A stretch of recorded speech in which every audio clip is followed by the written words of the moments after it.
बच्चों आज हम विस्तार से lesson 6 memories of childhood by Zitkala Sa and बामा ये जो है स्टोरी लेकर आ रहे हैं। मेमोरीज ऑफ चाइल्डहुड, चाइल्डहुड का मतलब होता है बचपन, मेमोरीज का मतलब होता है यादें, बचपन की यादें, जिसे लिखा है जित कलासा और बामा ने। चलिए देखते हैं। The cutting of my long hair, मेरे लंबे बालों की कटिंग, जिसे लिखा जितकला साने। ये दो पार्ट में है स्टोरी। एक पार्ट की स्टोरी जो है मेमोरीज ऑफ चाइल्डहुड, द पहला जिसका टाइटल है the cutting of my long hair, जिसे लिखा है जितकला साने, और उसके आगे जो स्टोरी है we are also human being, जिसे बामा ने लिखा है। चलिए इसे देखते हैं। Zitkala Sa also known as Gertrude Simmons Bonnin. हाँ, जितकला सा को एक इनका जो ओरिजिनल नाम था वो था गर्ट्रूड सिमोन्स बोनिन। ठीक है। अब the cutting of my long hair is a story that showcases the discrimination faced by the Indian in the western world. कि ये जो cutting of the long hair एक कहानी है जो ये बताती है डिस्क्रिमिनेशन मतलब प्रेजुडिस, भेदभाव जो भारतीयों द्वारा वेस्टर्न वर्ल्ड में फेस किए जाते थे। एक्चुअली ये जो स्टोरी है जितकला सा की, ये एक ऑटोबायोग्राफी है जिसमें जितकला सा जो हैं अपनी चाइल्डहुड की मेमोरी याद करती हैं और वो बता रही हैं इस स्टोरी में कि उनके साथ जो था जब वो हॉस्टल पढ़ने गई तो उनको साथ स्कूल में कैसा भेदभाव किया गया। The story describes how an Indian girl was forced to wear Western dresses and cut her hair by her school authorities in order to make her look like an American student। ये कहानी हमें बताती है कि किस तरह एक भारतीय लड़की को जो है मजबूर किया गया कि वो एक वेस्टर्न ड्रेस पहने, छोटी छोटी इनडिसेंट सी ड्रेस पहने, टाइट सी, और अपने उसके बाल जो है स्कूल की अथॉरिटीज़ के द्वारा जो है कटवा दिए गए ताकि वो क्या दिखाई दे, एक अमेरिकन स्टूडेंट जो है दिखाई दे। चलिए आगे देखते हैं इसमें। Before you read this unit present autobiographical episode from the lifes of two women from marginalise communities. ये कहानी जो है ऑटोबायोग्राफी है, आत्मकथा है, जिसमें हमें दो लेडीज़, दो औरतों की कहानी बताई जा रही है जो छोटी कम्युनिटी से बिलोंग हैं। तो फिर who look back on their childhood, और वो बाद में अपने बचपन को याद करती हैं, and reflect on their relationship with the main stream culture. The first account is by an American Indian women born in the late 19th century. The second is by a contemporary Tamil Dalit writer, ठीक है, who look back on their childhood and reflect on their relationship with the mainstream culture। कि जो समाज में culture है उसको जो है वो उसमें जो है अपने आप को शामिल करती हैं। फिर the first account is by an American, जो पहली स्टोरी है वो एक अमेरिकन इंडियन वूमेन की है जो 19th century, late 19th century से बॉर्न हुई थी। और दूसरी जो है हमारी समकालीन राइटर हैं, जो समकालीन राइटर कौन सी, बामा। तो वो एक तमिल दलित राइटर है। Gertrude Simmons born in 1876 was an extraordinarily talented and educated। तो गर्ट्रूड सिमोन्स बोनिन का जन्म 1876 में हुआ। वो बहुत अधिक टैलेंटेड और एजुकेटेड थी, नेटिव अमेरिकन वुमेन थी, अमेरिका की ही रहने वाली थी, who struggled and triumphed in a time when severe prejudice prevailed towards Native American।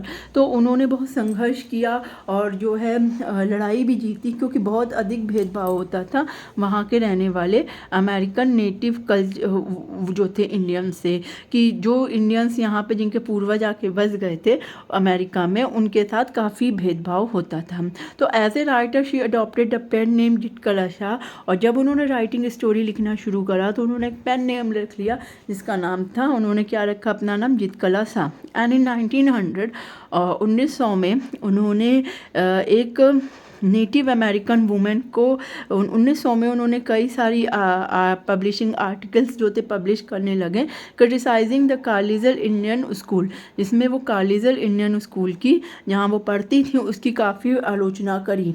Her work criticise dogma and her life as a native American woman as dedicated against the evil of oppression. तो वो हमेशा अत्याचार के against जो थी एक native American women होने के कारण अपने जीवन उसी में समर्पित कर दिया। चलिए अब कहानी स्टोरी अपनी स्टार्ट करते हैं। The first day in the lands of apples was a bitter cold one. अब देखते हैं कि जो है पहला दिन लैंड ऑफ एप्पल मतलब एप्पल्स का जो है धरती जिसे कही गई है मतलब अमेरिका में, was a bitter cold one, बहुत अधिक ठंड थी। For the snow still covered the ground, और बर्फ़ इतनी पड़ रही थी कि उसने ज़मीन को पूरी तरह ढक लिया था। And the trees were bare, bare मतलब पूरे पेड़ जो थे नंगे हो गए थे, मतलब there were no leaves flowers, कुछ भी बर्ड्स कुछ नहीं था। A large bell rang for breakfast, एक बड़ी सी बेल बजाई गई ब्रेकफास्ट के लिए। It loud metallic voice crashing ground the belfry overhead and into our sensitive ears. तो उसकी जो मेटेलिक वॉइस थी, जो तांबे का जो होता है ना, मोटी सी वॉइस जो बजाई गई बेल की, क्रैशिंग, क्रैशिंग मतलब खड़खड़ खड़खड़ की आवाज़ हुई। थ्रू द बेलफ्राई, बेलफ्राई मतलब होता है एक टावर, टावर में जहाँ पे बेल लगाई जाती है वहाँ से। Overhead and into our sensitive ears, जिसने हमारे सेंसिटिव मतलब संवेदनशील कानों को बहुत ही जो है खटखट की आवाज़ से सुनाई दी। मतलब बहुत ही तेज़ बेल बजी और उसकी खड़खड़ाहट से हमारे संवेदनशील कान से जो है वो टकरा गई। The annoying clatter of shoes on bare floors gave us no peace, और जो है मतलब परेशान करने वाले कड़खड़ खड़खड़ की आवाज़ करने वाले जूते, जब वो जो है आदमी फर्श पर चलता है तो उसकी जो आवाज़ थी गेव अस नो पीस, उससे भी कोई शांति नहीं होती थी। The constant clash of harsh noises with an undercurrent of many voices murmuring and unknown tongue.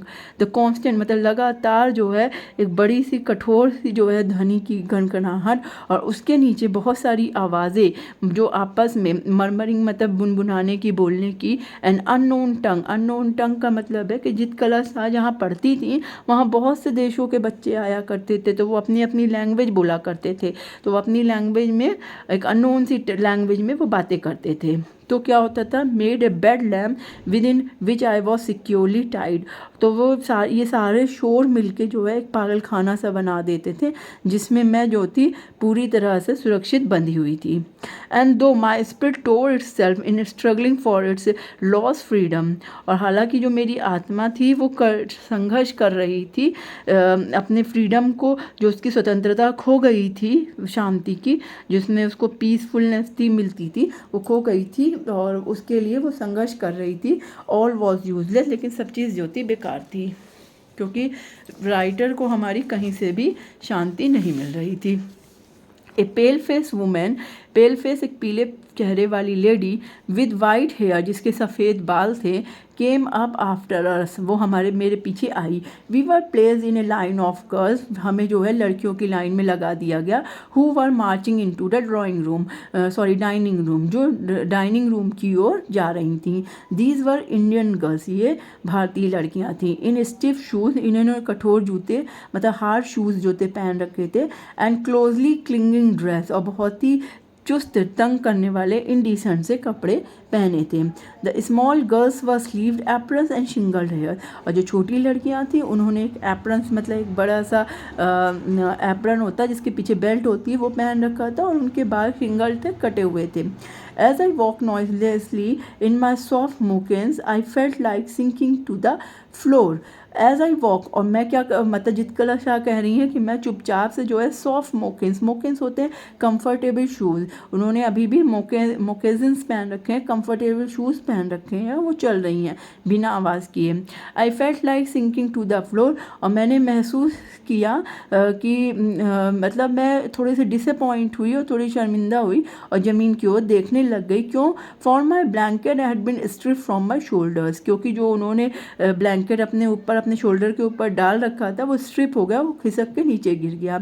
I look hard at the Indian girl, मैंने बहुत ही मतलब कठोरता से जो है उन लड़कियों को, भारतीय लड़कियों को देखा। Who seem not to care that they were even more immodest than I, जो उन्होंने इस बात की चिंता नहीं की कि उन्होंने इमोडेस्टी मतलब इनडिसेंट से ड्रेस पहने हैं देन आई, मेरी कंपेयर में। In their tightly fitting cloth, मतलब बहुत ही टाइट वाले फिटिंग क्लोथ पहन रखी हैं। वाइल वी मार्च इन, जैसे जैसे हम आगे मतलब हम चलने लगे, the boys enter eight N opposite side, लड़के भी जो थे अपोजिट साइड से आने लग गए। I watch for 3 young braves who came in our party, मैंने देखा 3 यंग ब्रेव बॉय जो मेरी पार्टी में आए थे। वो ब्रेव क्यों है? क्योंकि उन्होंने जितकला सा की तरह ही कैजुअल सी ड्रेस पहनी है और लूज फिटिंग क्लोथ से पहन के वो पार्टी में आए हैं। I spied them in the rear rank, मैंने उन्हें नोटिस करा। रियल रैंक का मतलब होता है एट द एंड, मैंने लास्ट तक उनको नोटिस किया।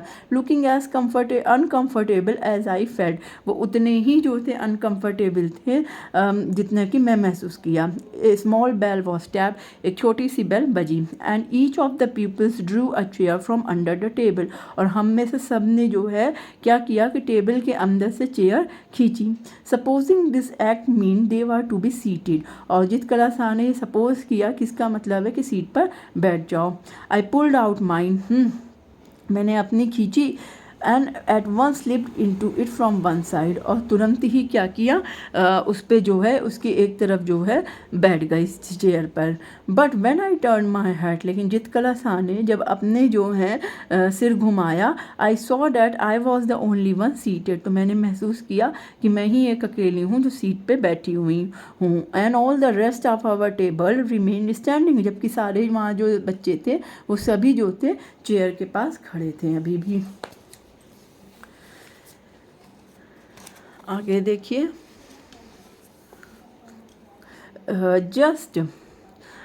Just as I began to rise, जैसे ही मैंने उठी, looking shyly around to see how chairs were to be used, और बड़ी ही जो है संकोच के साथ मैंने चारों ओर देखा कि चेयर्स का यूज़ किस लिए किया जा रहा था। A second bell was sounded, और तुरंत ही सेकेंड बेल बज गई। All were seated at last, और सभी अंत में बैठ गए थे। And I had to crawl back into my chair again, और मैं भी धीरे से रेंगते हुए अपने चेयर पर वापस बैठ गई।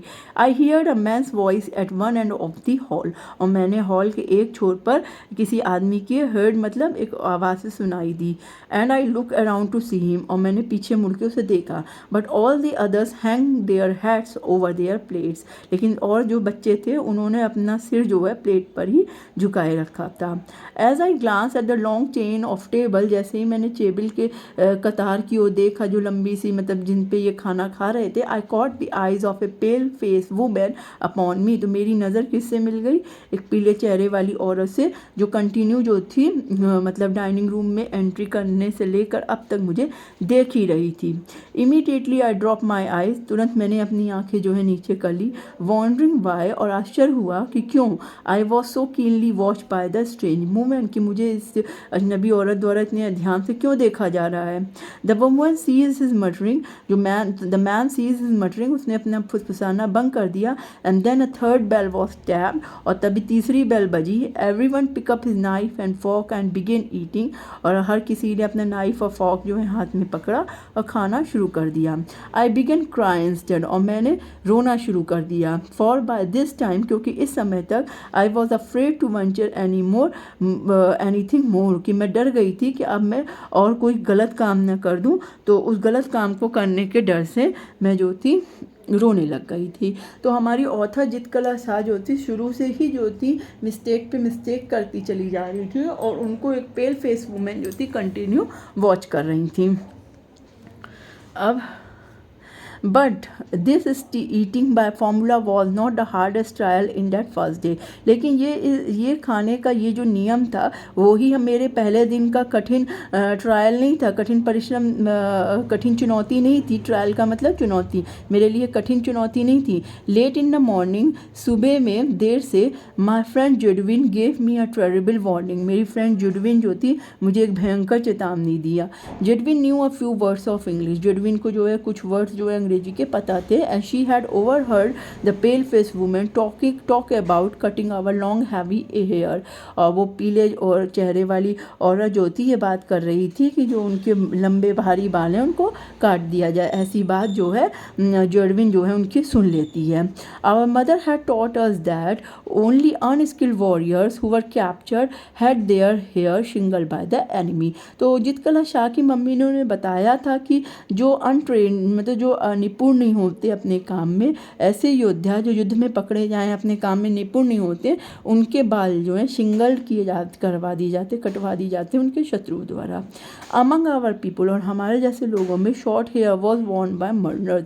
मॉर्नर्स मतलब होता है कि जब भी किसी के घर में डेथ हो जाती है तो उनके यहाँ भी हेयर जो है कट कराया जाता है। एंड सिंगल हेयर बाय कॉवर्ट्स, और कॉवर्ट्स का मतलब जो लोग युद्ध में लड़ाइयाँ हार जाते हैं, वॉरियर्स, उनके भी हेयर सिंगल करा दिए जाते हैं। तो यहाँ हमारी ऑथर जो हैं जितकला शाह, आप देखिए वो बता रही हैं कि हेयर कटिंग का मतलब हेयर को सिंगल करने के सब तरह से क्या क्या नियम हैं कि युद्ध में कोई हार गया है तो उसके जो है सिंगल हेयर करा दिए जाते हैं, सब जो है वो बता रही हैं कि कैसे जो है एक मर्नर्स का क्या वो है कि उनके सिंगल हेयर होते हैं, इसलिए सिंगल हेयर कराना वो अच्छा नहीं मानती हैं। तो वी डिस्कस आवर फेथ, वो अपने दोस्त के साथ जो अपने डेस्टिनी, अपने भाग्य के ऊपर डिस्कस करती हैं सम मोमेंट्स, कुछ देर तक। And when Judewin said we have to submit because they are strong, I rebelled, और मेरी दोस्त जेडविन ने कहा कि हमें जो है सरेंडर कर देना चाहिए क्योंकि वो जो है ज़्यादा स्ट्रॉन्ग है। मतलब जो बाल काट रही हैं पेल फेस वुमेन जो बोल रही थी वो ज़्यादा स्ट्रॉन्ग है, स्कूल अथॉरिटीज़ ज़्यादा स्ट्रॉन्ग है और हमें जो है समर्पण कर देना चाहिए। लेकिन जितकला शाह ये कहती हैं कि नहीं, वो समर्पण नहीं करेंगी।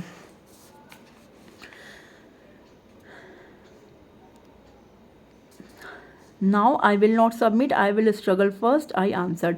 जिस तरह शाह ने कहा नहीं वो सबमिट नहीं करेंगी, सरेंडर नहीं करेंगी, बल्कि वो पहले संघर्ष करेंगी। I watch my chance and when no one notice, और मैं अपने जो है चांस मतलब मौका ढूंढ रहा था और जब किसी ने कोई ध्यान नहीं दिया, आई डिसअपीयर, मैं गायब हो गई। I crept up the stair as quietly as I could in my squeaking shoes, और मैं बहुत ही रेंगते हुए सीढ़ियों पर चुपचाप से चढ़ी, as I could in my squeaking, क्योंकि मेरे जूते जो थे बहुत शोर मचा सकते थे। My moccasin had been exchanged for shoes, जो मैंने मोकेसिन सॉफ्ट शूज़ पहने थे उनको मेरे कठोर जूतों से बदल दिया गया। Along the hall I pass, मैं जो हूँ हॉल के पास से गुजरी। Without knowing whither I was going, बिना ये जाने कि मैं कहाँ जा रही थी।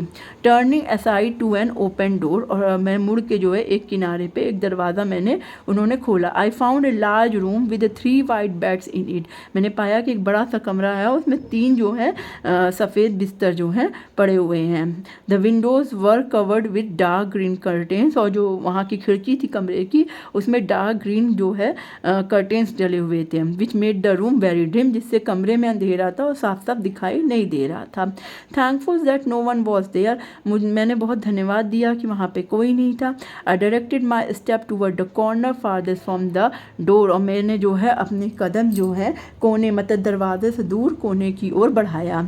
On my hands and knees I crawl under the bed, तो मैं अपने हाथ और अपने घुटनों के, जैसे कि आप पिक्चर में देख रहे हैं, हाथ और घुटनों के बल क्रॉलिंग रेंगते हुए बिस्तर के अंदर गई। And huddled my self in the dark corner, और अपने आप को एक अंधेरे से भरे कोने में उन्होंने अपने आप को हडल्ड मतलब छिपा लिया। From my hiding place I peered out shuddering with fear, मैं अपने छुपे हुए स्थान से झांक रही थी, डर के मारे कांपते हुए मैं झांक रही थी। When ever I heard foot step near by, और जब भी मुझे क्या सुनाई दिया, फुट स्टेप, पैरों की आवाज़ सुनाई दी। दो in the hall loud voices were calling my name, क्यों हालांकि हॉल में बड़ी तेज़ आवाज़ में मेरा नाम पुकारा जा रहा था।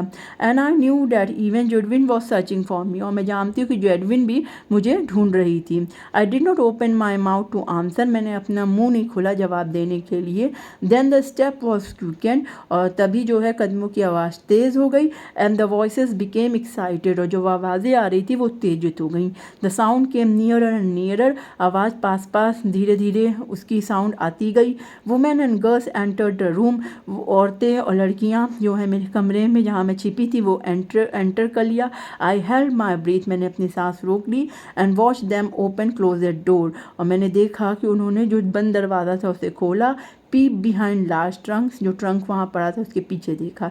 Someone through up the curtain, किसी ने जो है कर्टेन हटा दिया। And the room was filled with sudden light, और रूम में पूरी तरह से रोशनी हो गई। What cause them to stoop and a look under the bed, I don't know, क्या कारण था कि उन्होंने बेड के नीचे झांक के देखा, मैं नहीं जानती। I remember being dragged out, मुझे याद है कि मुझे घसीटा गया वहाँ से निकालने के लिए। दो आई रेजिस्टेड, हालांकि मैंने विरोध किया।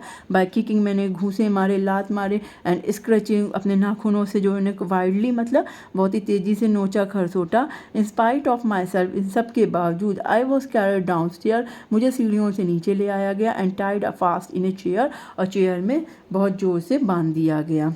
ज़ोर से मतलब कुर्सी से मजबूती से मुझे बांध दिया गया।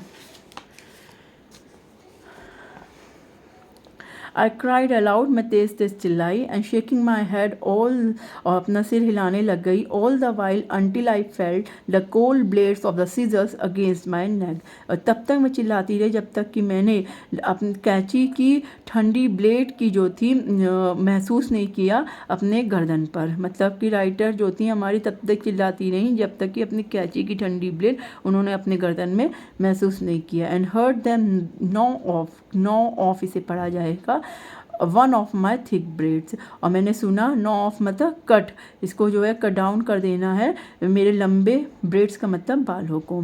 Then I lost my spirit, और मैं पूरी तरह से तब डिसअपॉइंट हो गई, निराशा से भर गई। सिंस दैट डे, उस दिन से, I was taken from my mother, जब से मैं जो हूँ अपनी मम्मी से दूर यहाँ पे पढ़ने आई। आई सफ़र्ड एक्सट्रीम डिग्निटीज़, मैंने बहुत से अपने अपमान सहे। People had stare at me, लोग मुझे घूर के देख रहे थे। I had been toss about in the air like a wooden puppet, और मैं हवा में ऐसे जो थी इधर उधर तैर रही थी जैसे कि लकड़ी का खिलौना है। And now my long hair was shingled like a covers, और अब मेरे लंबे बाल जो हैं कटवा दिए गए थे एक काया डरपोक की भांति। इन माई एंग्विश, और मैं बहुत ही दुख में, आई मोर्न फॉर माई मदर, मैं अपनी माँ को जो है याद कर रही थी। But no one came to comfort me, लेकिन कोई भी स्टूडेंट मेरे पास मुझे सत्वावना देने नहीं आया। Not a soul reason quietly with me, कोई एक भी जो है मुझे जो है वहाँ पे आत्मा को शांत कराने नहीं आया, मतलब मुझे चुप कराने नहीं आया, कंसोल करने नहीं आया। As my own mother used to do, जैसा कि मेरी मम्मी जो थी मेरे लिए करती थी, कि मैं जब परेशान होती थी, दुखी होती थी, तो मुझे कंसोल करती थी और मुझे समझाती थी। For now I was only one of many little animals driven bye हर्डर, क्योंकि अब मैं जो हूँ उन बहुत से जानवरों में एक छोटी जानवर हो गई थी जो है चरवाहों द्वारा हाँकी जाती थी। मतलब कि जो हाँकने वाले जानवर, छोटे जानवरों से राइटर अपने को भी कह रही जित कलशा कि मैं भी एक छोटी सी जानवर बन गई थी उनके बीच में रहकर। आई होप बच्चों कि आपको ये चैप्टर समझ में आया होगा। Thank you.